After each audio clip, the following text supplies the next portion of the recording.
Bismillahirrahmanirrahim. Assalamualaikum warahmatullahi wabarakatuh. Alhamdulillahi rabbil alamin. Wabihi nasta'in ala umuri dunya waddin. Wa ba'd. Pada hari ini kita akan membicarakan masalah akhlak kepada Allah.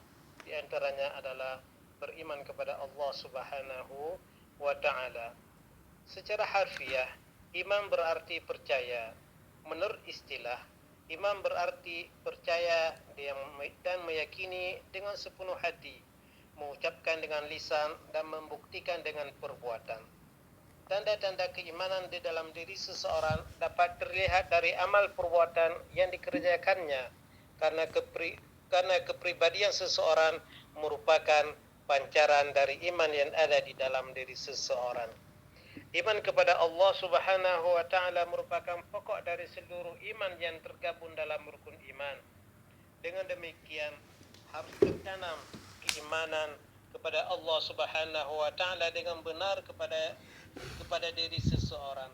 Sebab jika iman kepada Allah tidak tertanam dengan benar, kekeliruan ini akan berlanjut terhadap keimanan kepada malaikat, kitab, rasul, hari kiamat, serta qada dan kadarnya.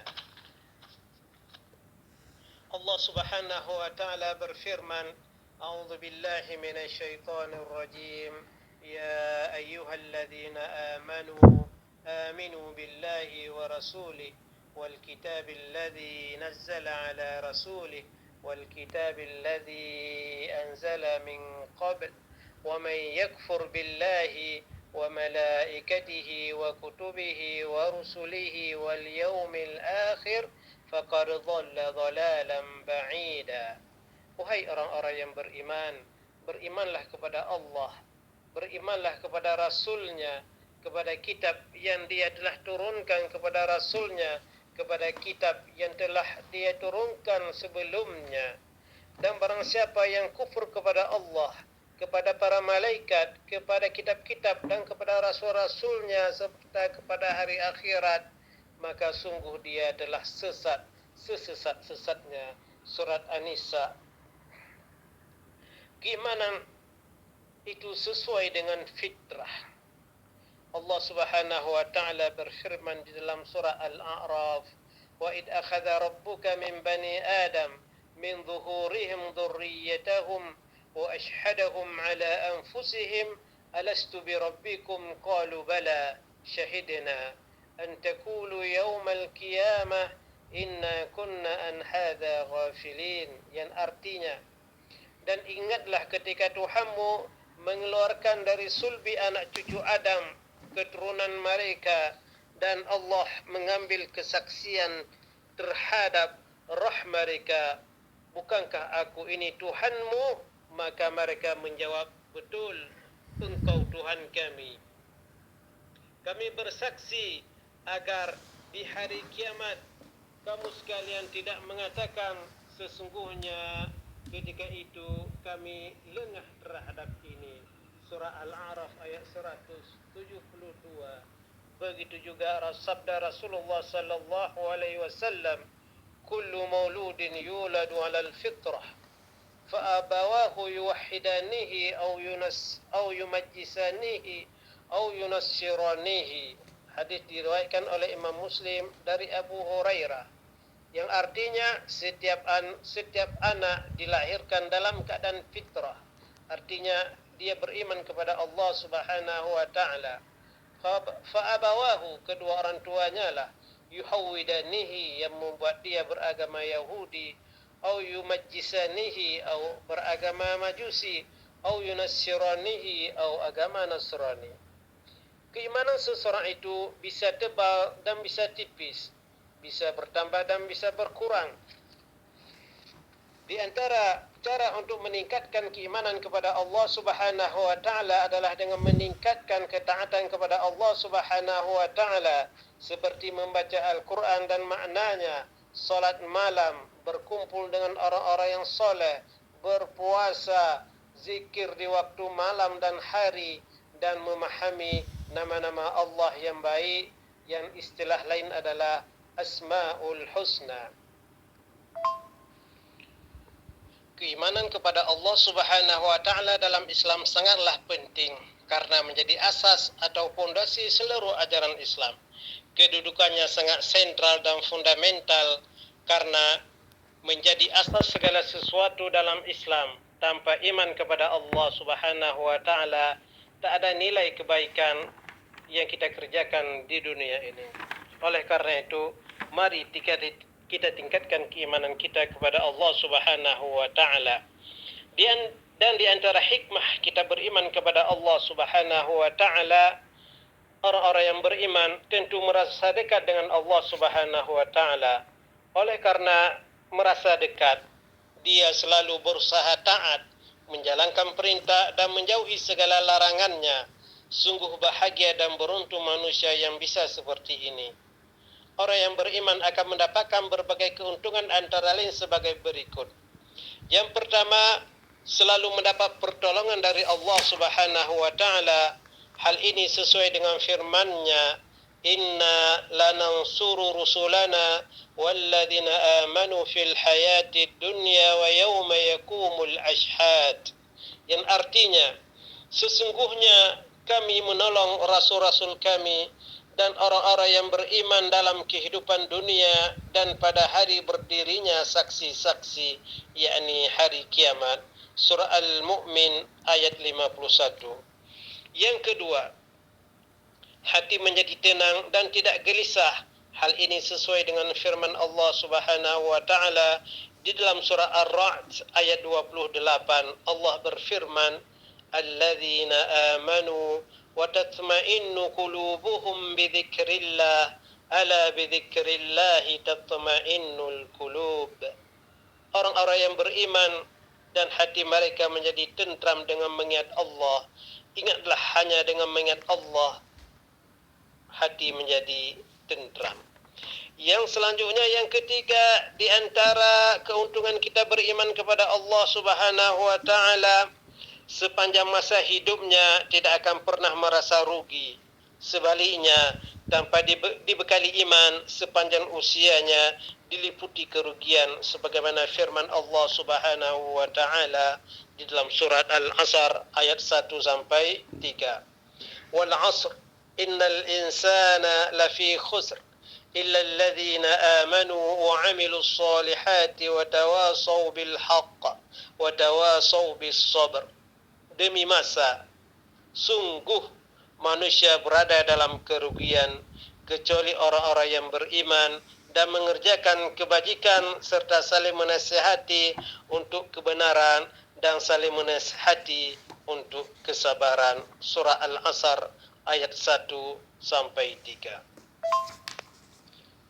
Di antara akhlak kita kepada Allah Subhanahu wa taala adalah bertakwa. Takwa yang telah menjadi perbendaharaan bahasa Indonesia berasal dari bahasa Arab. At-taqwa akar katanya adalah waqaya, yang artinya antara lain adalah takut, menjaga diri, memelihara tanggung jawab dan memenuhi kewajiban. Karena itu, orang yang bertakwa adalah orang yang takut kepada Allah Subhanahu wa taala berdasarkan kesadaran, mengerjakan suruhannya, tidak melanggar larangannya, takut terjerumus ke dalam perbuatan dosa. Orang yang bertakwa adalah orang yang menjaga diri dari kejahatan, memelihara diri agar tidak melakukan perbuatan yang tidak diridhai oleh Allah Subhanahu wa taala, bertanggung jawab mengenai sikap, tingkah laku dan perbuatannya dan memenuhi kewajiban. Takwa adalah sikap mental seseorang yang selalu ingat dan waspada terhadap sesuatu dalam rangka memelihara dirinya dari noda dan dosa. Selalu berusaha melakukan perbuatan-perbuatan baik dan benar. Rasulullah sallallahu alaihi wasallam bersabda, diriwayatkan oleh Abi Dzar radhiyallahu anhu, bahwa Rasulullah bersabda, "Ittaqillaha haitsuma kunta watbi'is sayyi'atal hasanata tamhuha wa khaliqin nas bi khuluqin hasanin." Yang artinya, bertakwalah kepada Allah dimanapun kamu berada, dan ikutilah perbuatan buruk dengan perbuatan baik, niscaya akan menghapus perbuatan buruk tersebut, dan bergaulah dengan manusia dengan akhlak yang baik. Hadis ini diriwayatkan oleh Imam Tirmizi.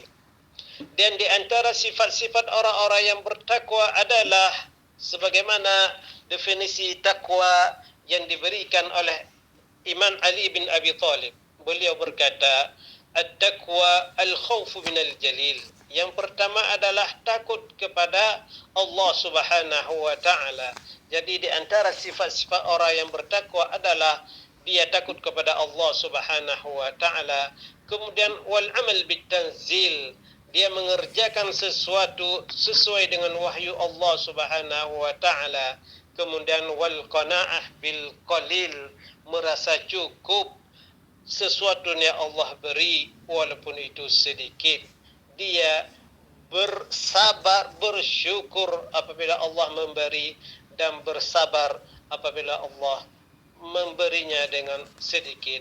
Dan yang lebih penting adalah wal isti'dad li yaumir rahil. Seorang yang bertakwa sifat-sifatnya adalah selalu mempersiapkan dirinya untuk hari akhir, yakni persiapkan modal, karena kita di dunia ini adalah sebagai pendatang dan akan kembali kepada negeri akhirat. Oleh karena itu bekal itu harus dipersiapkan oleh orang-orang yang bertakwa.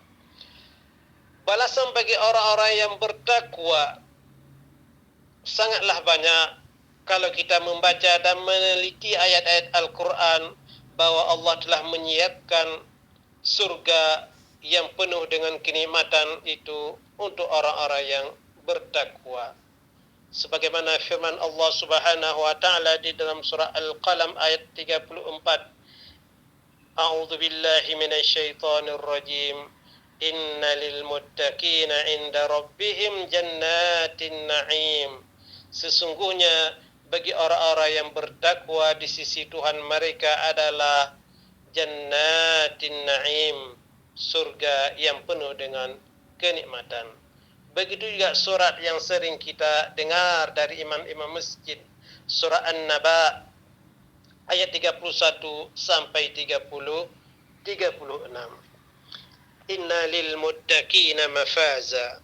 Sungguh orang-orang yang bertakwa mendapat kemenangan. Hadaika wa a'naba, yaitu kebun-kebun dan buah anggur.